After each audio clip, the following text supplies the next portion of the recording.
Hello and welcome to Charger Bulletin News. I'm Kiana Quinones.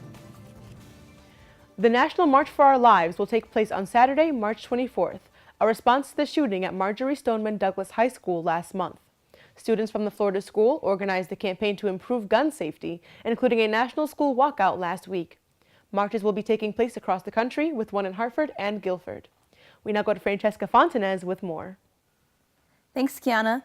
The organizer of Saturday's march is Frank Blackwell, a resident of Guilford, Connecticut, who feels passionately about the movement behind March for Our Lives. We spoke to Blackwell this week to get an idea of why he started this movement in his town. He said that he is concerned about his family's safety and was inspired by the students across the country speaking out on gun violence. The march will begin on Saturday, March 24th at 12:30 on the Guilford Town Green and will feature speakers from local high schools and Connecticut Senator Richard Blumenthal. Back to you, Kiana. Make sure to stay tuned with Charger Bulletin as we bring you coverage during and following the event. For the second time this academic year, former University of New Haven athletes have decided to take their talents overseas to play professionally.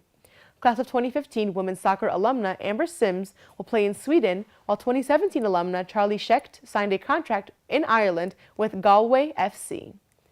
Connecticut Governor Daniel P. Malloy announced Tuesday that he submitted 2 bills to the Connecticut legislature that would make significant changes to the juvenile justice system. In a press conference held at the Henry C. Lee College for Criminal Justice and Forensic Science, Malloy suggested raising the age of the youthful offender status from 17 to 21 and allowing juvenile jurisdiction to be applied to offenders up through the age of 21.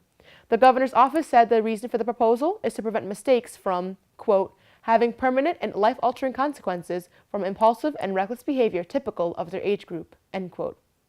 And now for your Charger Sports Update, we go to Cameron Haley. Thanks, Kiana. The Red Hat Chargers baseball won their home game against Dominican College on Tuesday, 6-5, keeping their undefeated season alive. Leading the way for the Chargers was sophomore Matt Chamberlain, who went 1 for 3 with a 2-run triple that turned out to be the difference in the game. Early in the week, the Chargers were unanimously voted number 1 in the weekly National Collegiate Baseball Writers Association poll. The Chargers moved up 7 spots in the NCAA rankings as they are now ranked 7th in the country. They are now 15-0 and will look to keep their streak alive when they play back-to-back doubleheaders against Assumption and Merrimack at home on Saturday and Sunday. Women's lacrosse lost their home game against Adelphi on Tuesday, 19-4. Chargers were led by junior attack Samantha Goller, who had 2 goals in the night, extending her goal streak to 5 games. The Chargers are now 3-2 on the season and will look to get back on track as they take on Merrimack on the road on Saturday.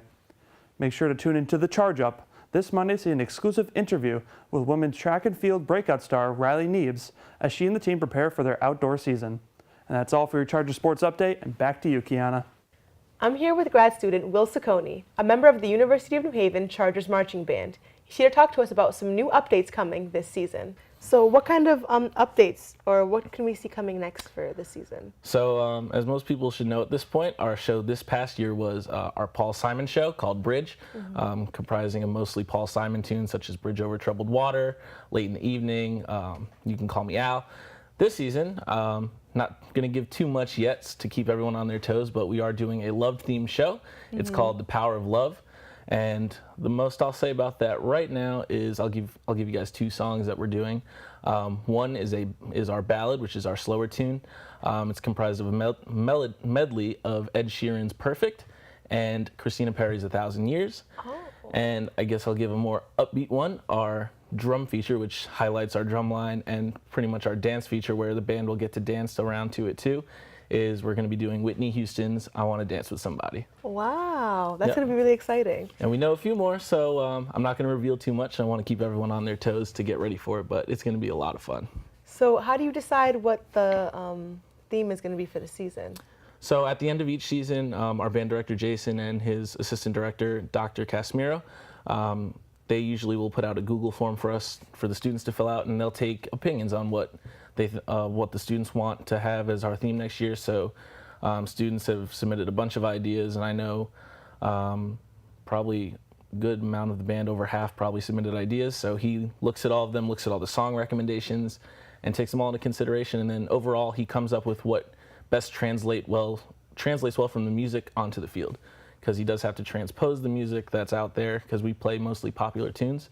But yeah, he'll see what translates well on the field, and then he'll come up with something cool for us to enjoy. Nice. So, can you tell me how have you seen band impact the participants? Speaking personally, I know band has definitely given me a bunch of leadership opportunities I don't think I would have anywhere else. To be able to have held a position as a section leader, I was the horn sergeant this year, I was the drum major last year. It's an incredible, diverse amount of opportunities in leadership and to grow. I never saw myself, being so outgoing in front of such a large group of people before, but now I'm not afraid to put myself out there anywhere. There's always opportunities behind the scenes to help out, so you can see what goes into putting on a show, what goes into planning and everything else.